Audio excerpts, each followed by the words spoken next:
नमस्कार, आप देख रहे हैं एएनबी न्यूज। आपके साथ मैं हूं पूजा परमार। कृषि कानूनों का विरोध कई दिनों से हो रहा है। वैसे विरोध तो कई महीनों से हो रहा था, लेकिन वो पंजाब तक सीमित था। लेकिन अब ये विरोध दिल्ली से सटे बॉर्डर पर है, लेकिन धीरे धीरे देश भर में फैलता जा रहा है।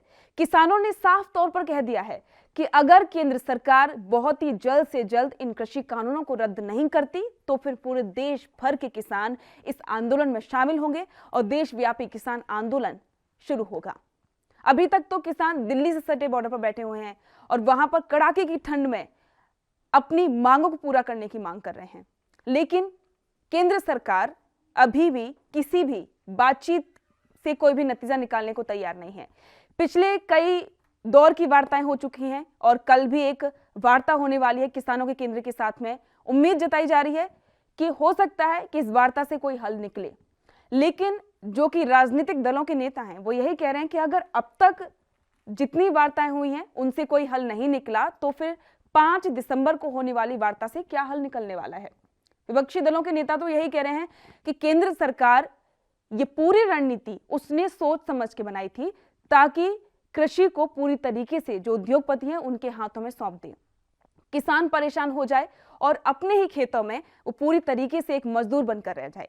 किसानों ने भी प्रेस कॉन्फ्रेंस करके साफ कर दिया है कि अब ये लड़ाई सिर्फ किसानों की ही नहीं बल्कि पूरे देश की लड़ाई हो गई है। अब केंद्र सरकार और किसानों के बीच में आर पार की लड़ाई हो गई है। जब तक केंद्र सरकार कृषि कानूनों को वापस नहीं ले लेती तब तक ये आंदोलन और ज्यादा व्यापक होता जाएगा। अभी तक तो सिर्फ दिल्ली तक ही सीमित है, लेकिन धीरे धीरे अन्य राज्यों में भी आंदोलन होगा।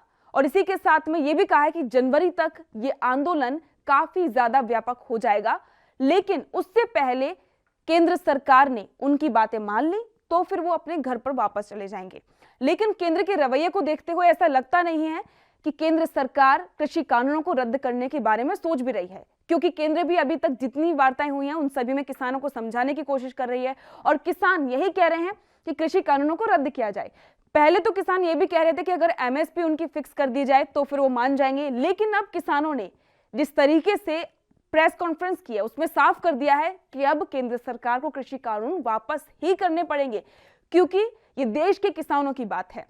अब देखने वाली बात होगी कि जितनी भी इस मुद्दे पर राजनीति हो रही है और जितने भी किसान प्रदर्शन कर रहे हैं, ठंड में बैठे हुए हैं, अपने घरों को छोड़कर बैठे हुए हैं, 8 दिन हो चुके हैं, केंद्र सरकार उनकी तरफ कब देखती है। देश दुनिया की खबरों के लिए एएनबी न्यूज को सब्सक्राइब करें और बेल आइकन दबाएं।